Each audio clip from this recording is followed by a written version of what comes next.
المتساهم الآخر اسمه محمد يحيى بن عصمة الله، وموضوعه غزة جرح الأمة الذي لا يندمل يوم حريتنا. فليتفضل. الحمد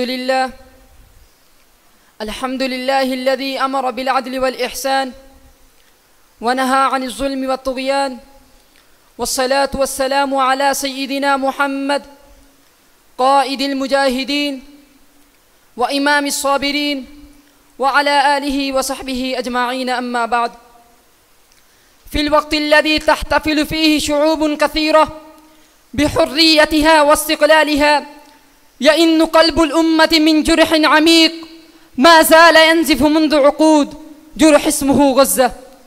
غزة ليست مجرد بقعة جغرافية صغيرة، بل هي رمز الكرامة وصوت المقاومة، وهي عنوان للصبر والتحدي في وجه أعطى قوة استعمارية عرفها التاريخ المعاصر.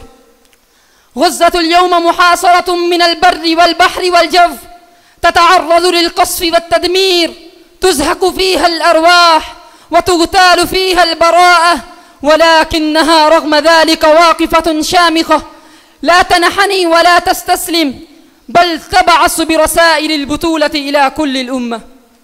أيها الإخوة، كيف نحتفل بحريتنا وأطفال غزة يدفنون تحت الأنقاض؟ كيف نغني نشيد الوطن ونساء غزة يقتلن في بيوتهن؟ كيف نرفع الأعلام وبيوت غزة تهدم على رؤوس أصحابها؟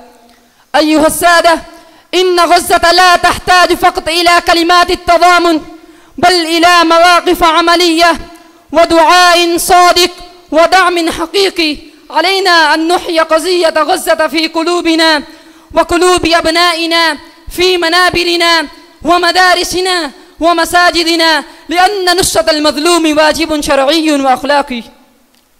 قال رسول الله صلى الله عليه وسلم: المؤمن للمؤمن كالبنيان يشد بعضه بعضا.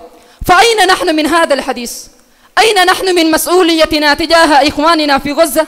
هل اكتفينا بالمشاهدة والدموع؟ أيها الإخوة، غزة اليوم لا تبكي من الألم فقط، بل من خذلان الأمة، ولكنها لا تيأس، لأنها تعلم أن النصر من عند الله، وأن الدماء التي تسيل لن تذهب سدى، وأن الليل مهما طال فإن الفجر آت بإذن الله. اللهم كن مع أهلنا في غزة، اللهم اربط على قلوبهم وكن لهم وليا ونصيرا، واخذل عدوهم واشف جرحاهم، وتقبل شهداءهم، وارزقهم صبرا وثباتا. وآخر دعوانا أن الحمد لله رب العالمين.